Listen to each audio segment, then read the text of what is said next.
आदरणीय बंधुओं, माताओं व मेरी प्यारी बहनों, राधे राधे। आप सभी का हमारे YouTube चैनल जीवन की धारा पर बहुत बहुत स्वागत है। बंधुओं, आज हम इस वीडियो में श्रावण सोमवार व्रत की कथा सुनेंगे, जिसे सुनने सुनाने से भगवान महादेव की कृपा से प्रत्येक मनोकामना पूर्ण होती है।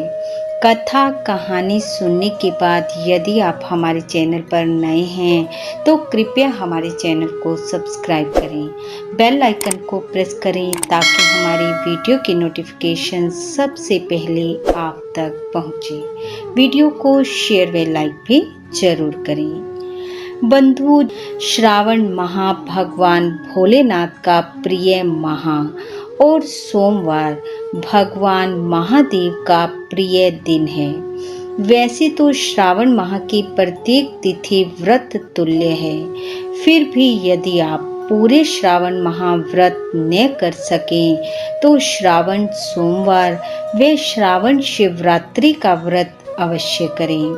इस दिन भक्ति भाव से महादेव का पूजन करें, मंत्र जाप करें, संकीर्तन करें, श्रावण महात्म सुने, भगवान महादेव से संबंधित कथाओं का श्रवण करें।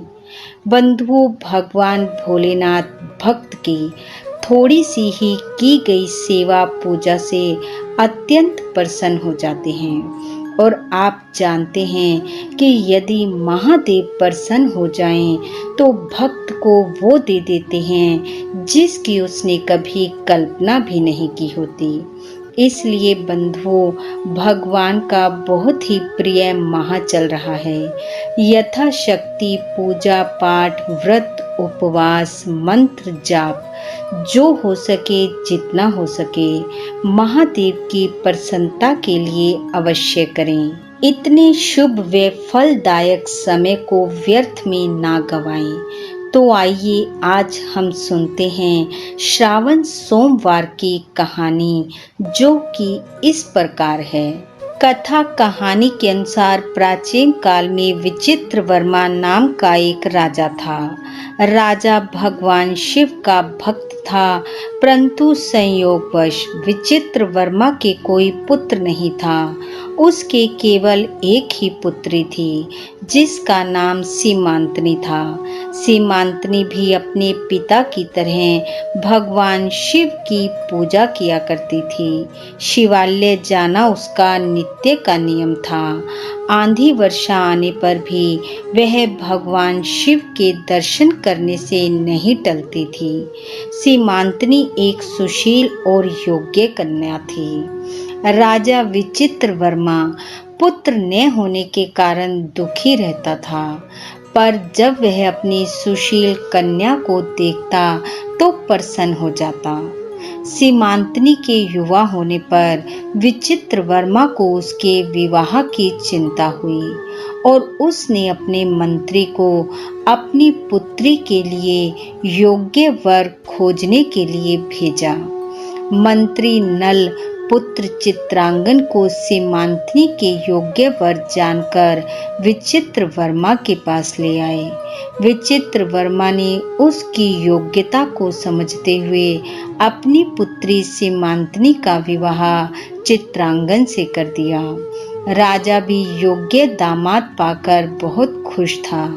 धीरे धीरे चित्रांगन राज्य का कार्यभार भी देखने लगा और सीमांतनी के साथ शिव पूजा में भी शामिल होता। एक समय चित्रांगन किसी कार्यवश समुद्री रास्ते से अपने देश से दूसरे देश जा रहा था कि अचानक समुद्र में तूफान आ जाने के कारण चित्रांगन की नाव पलट गई और वह जल में डूबकर नागलोक में पहुंच गया।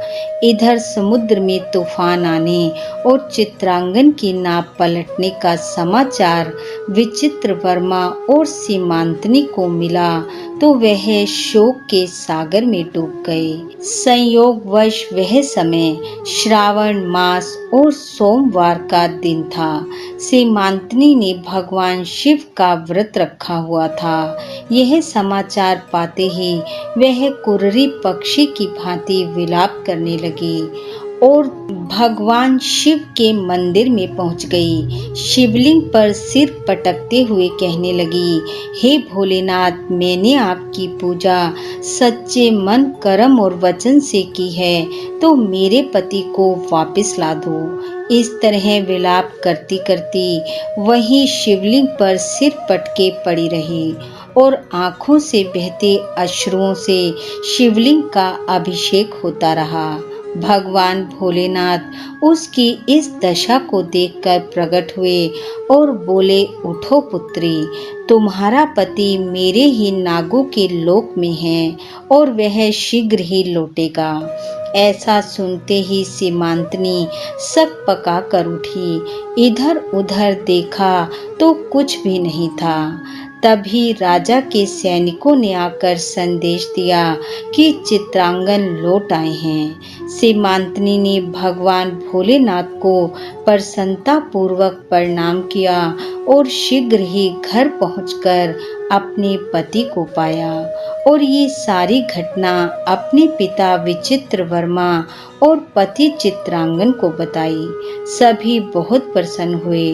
राजा ने अपनी पुत्री दामाद सहित भगवान शिव का अभिषेक किया और राजा के स्वर्ग लोक गमन के बाद चित्रांगन उसका उत्तराधिकारी हुआ। उसने बहुत समय तक सुखपूर्वक राज्य किया और अंत में शिव लोक को पाया। इस प्रकार जो भी मनुष्य भक्ति युक्त होकर श्रावण सोमवार का व्रत करता है, कथा पढ़ता सुनता व दूसरों को सुनाता है, वह धन धान्य एवं ऐश्वर्य से भरपूर होकर इस लोक के सुखों को भोगता हुआ अंत में शिव लोक को पाता है। बोलो शंकर भगवान की जय। बंधुओं, भगवान महादेव की कृपा आप व आपके परिवार पर सदैव बनी रहे। आपका घर आंगन खुशियों से महकता रहे। इन्हीं शुभकामनाओं के साथ आप सबका बहुत बहुत धन्यवाद। राधे राधे।